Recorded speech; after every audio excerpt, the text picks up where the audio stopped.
હાલો દોસ્તો, હું Hiren. Better life with હિરેનમાં તમારું સ્વાગત છે. મિત્રો, આજે એક આપણે એવા ટોપિક ઉપર વાત કરીએ કે જે આપણે જીવનમાં રોજે રોજ વસ્તુ કરીએ છીએ, જે કાર્ય આપણે રોજે રોજ વસ્તુ કરીએ છીએ, એટલે કે પાણી.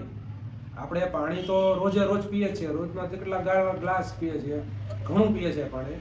પણ આપણે એ પાણી કઈ રીતના પીવું જોઈએ એ ખ્યાલ હોય તો આપણે વધુ આપણને લાભદાયક છે કે પાણી આપણા જીવનમાં કેટલું જરૂરી છે. તો મિત્રો, ચાલો આપણે જાણીએ કે પાણી આપણે કેમ પીવું જોઈએ.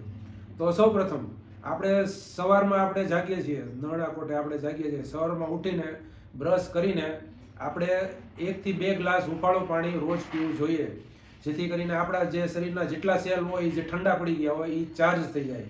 એ ચાર્જ થઈ જાય એટલે આપણને સવારના નાસ્તા માટે આપણે એકદમ તાજગી આવી જાય, અને જેટલા ટોક્સિન હોય એ મળ દ્વારા આપણે નીકળી જાય છે જો સવારમાં પાણી પીધું હોય તો આ એક વાત થઈ. હવે બીજી વાત, તો આપણે આખા રોજના દિવસમાં આપણે ઘણીવાર પાણી પીતા હશું. ઘણીવાર કોઈક ઊભા થઈને એક હારે પાણી ગળે ઉતારીને આખો ગ્લાસ એક હારે પી જાય. નહીં મિત્રો, એવી રીતના નહીં. પણ તમારે પાણી એવી રીતના પીવું જોઈએ કે એકદમ બેઠા બેઠા પીવું જોઈએ, શાંતિથી પીવું જોઈએ. ઊભા ઊભા તમે કોઈ દિવસ પાણી ન પીવો.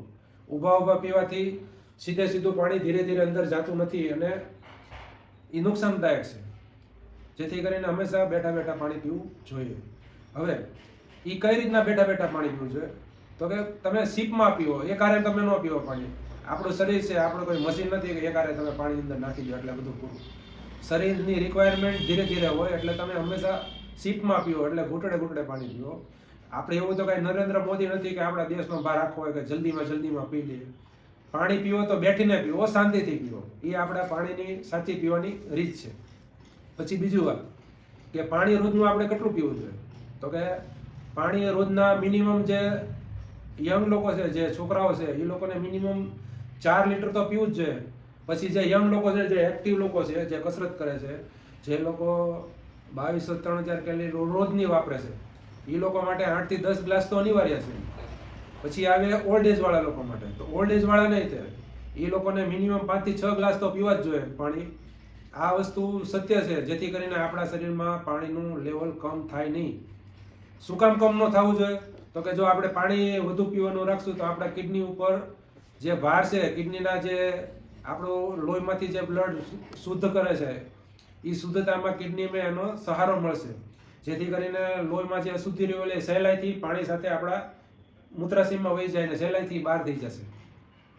અને એનાથી જો આપણે પાણી વધુ પીએ તો તમને ખબર જ છે કે અનેક રોગો થાય છે. આપણું શરીર પચે નહીં, મળ આપણો સાફ ન આવે, પાચન હરખું ન થાય, અને બીજી અશુદ્ધિઓ ન નીકળે એટલે એ અશુદ્ધિઓ જમા થાય એટલે રોગ થવાના છે જ તે. હવે બીજી વાત કે ભાઈ ઘણા લોકો ફ્રીજનું પાણી જ દે અને ઠંડુ એટલે ફૂલ ઠંડુ, એમ જાણે ઓલું બોટલ કેમ હોય, ઘણાને આદત જ હોય છે કે ફ્રીજનું જે બોટલ હોય એનું જ પાણી પીવું. પણ આ મિત્રો તમે વિચાર કરો, ઠંડુ પાણી આપણા શરીરને કેટલું નુકસાનદાયક છે. આ ઠંડુ પાણી આપણા શરીરમાં જેટલા કોષ હોય, જેટલા સ્નાયુ હોય, જેટલા હાડકાં હોય, એ ઠંડુ પાણી પી એટલે એના કદમાં એ ઘટાડો થાય, એનું સિકડું આવી જાય હરેક સ્નાયુમાં. અને સૌથી પહેલી અસર જે આપણા પાચન તંત્ર હોય, આપણું પાચન તંત્ર ની જે ગરમી મળવી જોઈએ પાચન થવા માટે, એ આખી બગાડી નાખે છે. ઠંડુ પાણી કોઈ દી પાચન થવા દેતું નથી. જ્યાં વસ્તુ આપણી 2 થી 3 કલાકમાં પાચન થવાની હતી, એ પાચન તંત્ર ઠંડુ પાણી પીવાથી બગડી જાય. એટલે 7 થી 8 કલાક 7 થી 8 કલાક જેટલો એ સમય રહે છે ખાવાની વસ્તુ પાચન કરવામાં. તો મિત્રો ધ્યાન રાખો કે કોઈ દિવસ ઠંડુ પાણી પીવું જોઈએ નહીં. આપણા હાડકામાં ખેંચાઈ જાય, આપણા જે સ્નાયુઓ હોય એ ખેંચાઈ જાય અને આપણી સીધી પાચન તંત્ર ઉપર અસર થાય. એટલે મિત્રો કોઈ દિવસ ફ્રીજનું પાણી પીવું જોઈએ નહીં. હવે વાત છી તો ભાઈ ઠંડુ પાણી ન પીએ તો કેવું પાણી પીવું જોઈએ? તો તમને એ સલાહ છે કે ભાઈ તમે થોડુંક હુંફાળું પાણી પીવો. હુંફાળું પાણી બધાને એમ થાય કે એ અમે ક્યારે પીએ એમ. હુંફાળું પાણી તમે એવી બોટલ આવે છે અત્યારે તો, હોટ ને કોલ્ડ વોટરની આખી બોટલ આવે છે. તમે હોટમાં તમે ગરમ કરીને આખું બોટલમાં ભરી દો, તમારો આખો દિવસ ગરમ પાણી ફૂલ રહેશે. પછી તમારે જ્યારે પીવું હોય તો અડધો ગ્લાસ ગરમ પાણી, અડધો ગ્લાસ ઠંડુ પાણી ભેળવીને પીવો. એટલે ઓલ ટાઈમ અવેલેબલ આપણે ગરમ કરવાનો સમય નથી હોતો, પણ આ સમય આ છે કે તમે બોટલ એવી રાખો, મોટી બોટલ રાખો કે જેમાં ગરમ પાણી તમે ભરી શકો અને જરૂર પડે ત્યારે તમે થોડું અડધો ગ્લાસ ગરમ પાણી નાખીને એમાં થોડું ઠંડુ પાણી નાખ્યું, જેટલી હુંફાળું પાણી થઈ જાય. આ હુંફાળું પાણી આપણા શરીર માટે બહુ જરૂરી છે. અત્યારે આ શિયાળો હાલે છે તો શિયાળામાં તમે એક તો આમથી પાચન શક્તિ નબળી હોય, હવે આ પાચન શક્તિ નબળી હોય એમાંય તમે પાછું ઠંડુ પાણી પીઓ એટલે તમે વિચાર કરો આપણી પાચન શક્તિ તો હાવ નીચે થઈ જાય. પછી બધાનો સવાલ ઉઠે કે ભાઈ અમારે પાચન નથી થતું, હરખું પચતું નથી, તો એ આમ જ થવાનું છે. એટલે આના ઉપાય છે કે તમે આવી રીતના વોટર બોટલમાં ફૂલ ગરમ પાણી ભરી લો, પછી જરૂર પડે ત્યારે તમે પીવો. પણ પીવો તો ઉફાળું પાણી જ પીવો, ઠંડુ પાણી ન પીવો. હવે બીજી વાત કે આ જે આપણું પાણી પીએ છીએ આપણે ઘણા લોકો જાડા હોય છે, ફેટ ઓછી થતી નથી, ઘણાને પતલા જ નથી થતા, ગમે એટલું થોડું કંઈ ખાય ને તોય જાડા થઈ જાય કે એની ચરબી ઓગળતી જ નથી. પણ હું કામ નથી ઓગળતી? તો કે એનું કારણ એક હોઈ શકે કે તેઓ જે પાણી છે પાણી ઓછું પીતા હોય.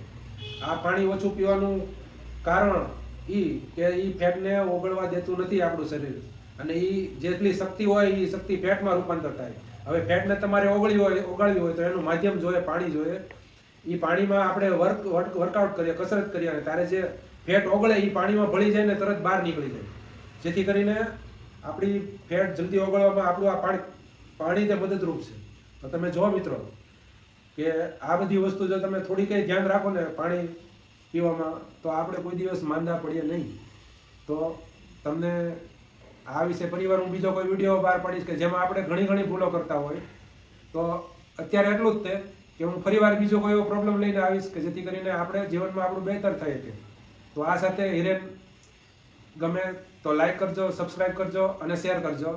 જય હિન્દ, જય ભારત.